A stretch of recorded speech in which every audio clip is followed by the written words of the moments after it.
Where on grounds of earth, color upon color, life stirring reveals itself, where out of stuff of earth, form on form, all without life takes shape, where feeling creatures, strong in will, delight in the warm glow of their existence, where you yourself, O man, derive bodily existence from earth and air and light.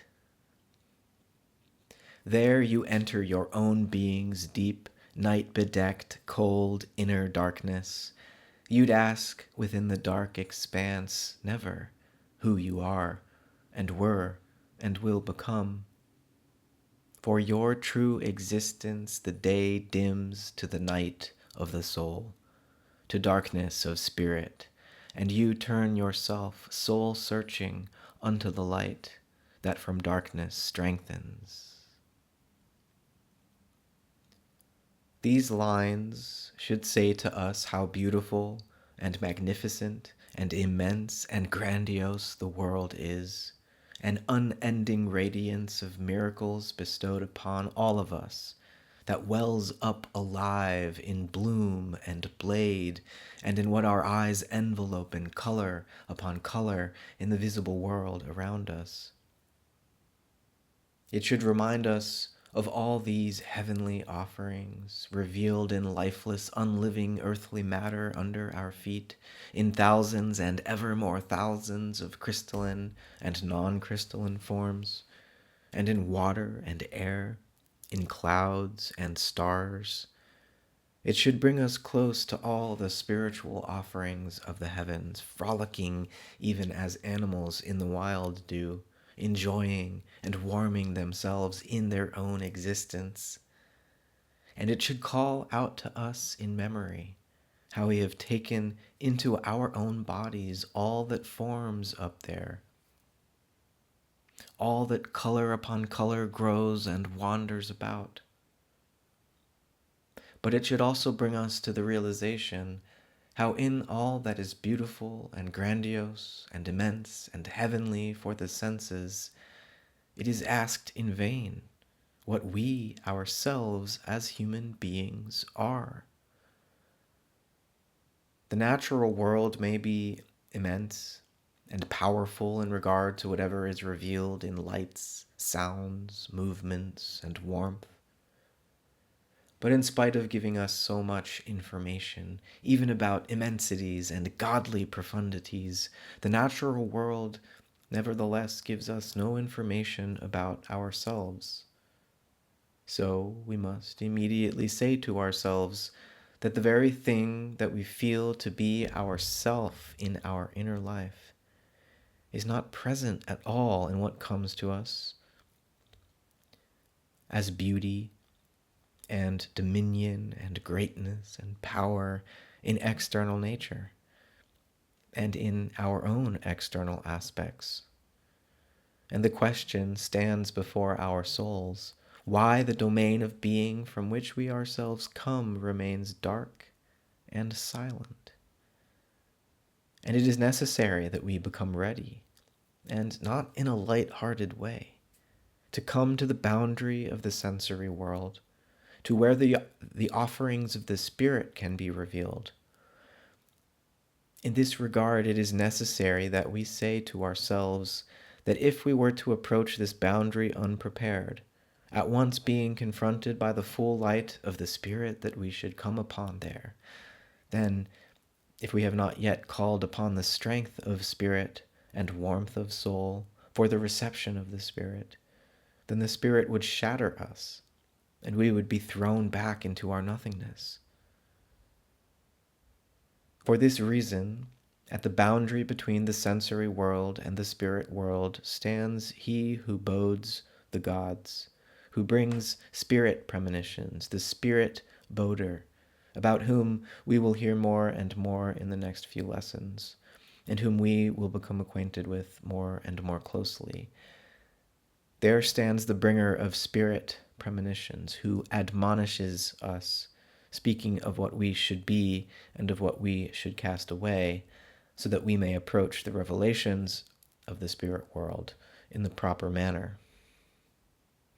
And as we have just begun to grasp, my dear friends, the ever-present beauty and grandeur of nature in contradistinction with the initial spiritual darkness of human awareness, out of which the light must initially be born, which speaks to us of what we are and were and will be, then we must also be clear that the first thing that must be fathomed out of this darkness is specifically the bringer of spirit premonitions, who confronts us with the corresponding admonitions, and we allow the words of this bringer of spirit premonitions to reverberate within our souls, and we allow the characteristics of this bringer of spirit premonitions to flash up before our inner eyes.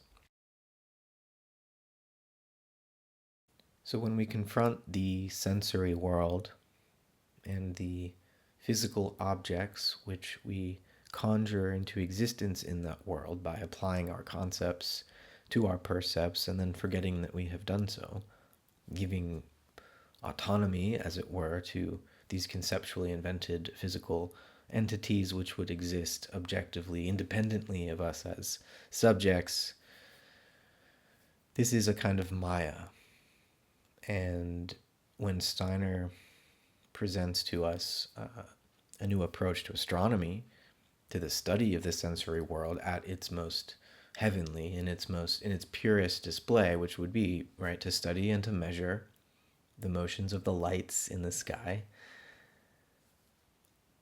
how do we approach that as not Maya? Well, Steiner's answer is that we have to recognize how those lights are connected to the warmth of our own hearts, and that our body, in fact, extends as far as the visible heavens. And as we continue in our own age to invent these technological extensions of our senses so as to become electronically sensitive to even the cosmic microwave background radiation and become sensitive to the energies released in particle accelerators. We are growing our body, transforming, transmuting our body. Spirit and nature in this way have always been fused, not confused, but together, with the visible and invisible sides manifesting variously through the ages. In the human epoch, we are struggling to situate ourselves amidst these vast expanses. We're struggling to awaken to and become conscious of our true body, our cosmic body. And we're meeting this threshold, this boundary of our sensory experience and this confusion which occurs when we apply a materialistic concept to our perceptual experience, and then imagine that matter that we have conjured exists independently of us, forgetting that we have created it, that it is in fact an abstract conceptual construct, a misplaced concreteness, as Whitehead would say. To recover what we have projected, to smash the idol of the material world and come back into participatory relationship with a natural world that is spirit made visible, and to come into our own wisdom in a loving way so as to relate to the nature which has produced us in a way that makes us worthy of that creativity and that allows us to carry it forward and, in fact, to carry it to term.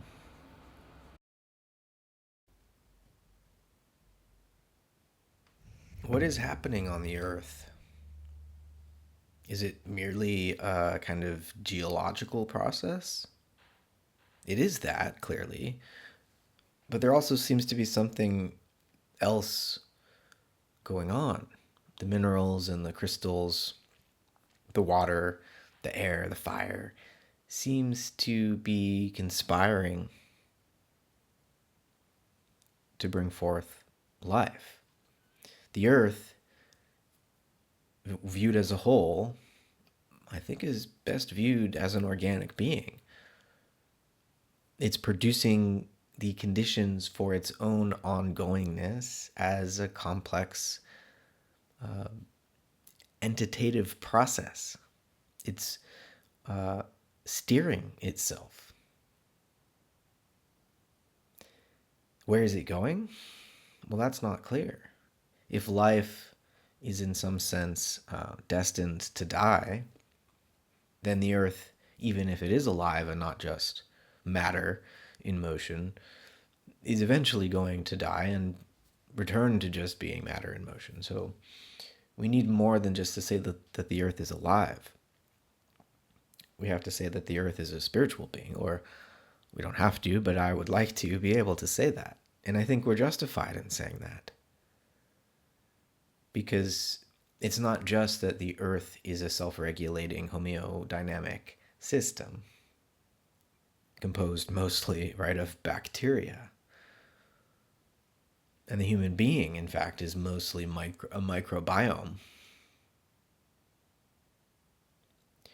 But what are all these bacteria conspiring to do to maintain this breathable, habitable atmosphere?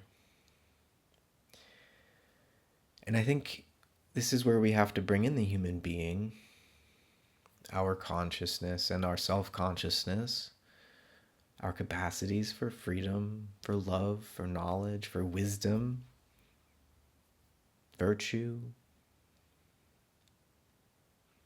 These are our potentials. And the earth, as a spiritual being, depends upon us actualizing those potentials. In a way, the earth isn't finally a spiritual being unless we do actualize those potentials, unless we bring to term the pregnancy of nature.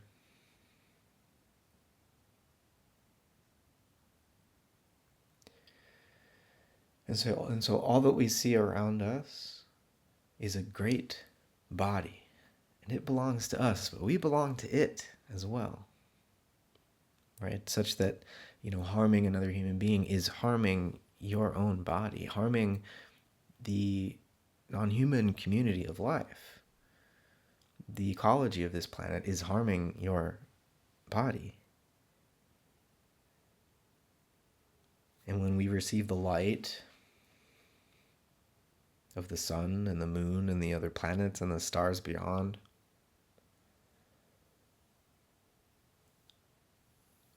we are feeling our own bodies. It is many, it is one, and we are bound together within this network of love. And yeah, strife appears as well. But what is that?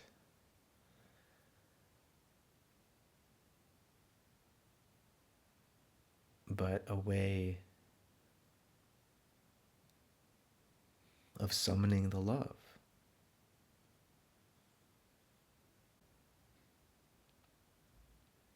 Life on earth wasn't born to die. There's something immortal about us. There's an achievement which we are capable of, and that the earth has been preparing for billions of years. But it is an achievement that requires our free deed. It requires our loving participation. It cannot just happen for us, to us, but must be done by us. It's a phase in the evolution of the earth that cannot occur on its own without the human being. And so if we were to withdraw, if we were to abort, if we were to declare the human project a failure, and to say it would have been better if we had not been here, it would be better now if we were not here, then what has been incubating in the belly of this planet will die, will not be born. And then this particular seed planet will wither. Now, the stars, the multitude of stars and galaxies in the sky give me hope that there are other seeds which will flower and are flowering. This earth could fail. But I don't think so. I think a deed has already been done. I feel a deed has already been done to help our course. And it's not that it makes, anything inevitable, but I feel the love, and I see the light, and the will is a mysterious thing that continues to waver, I admit, but I don't think we're alone in this. Even while it is a deed which each of us freely and lovingly must do, must achieve, there is a helper, there is a advocate along the way. Anyways, Merry Christmas to all of you.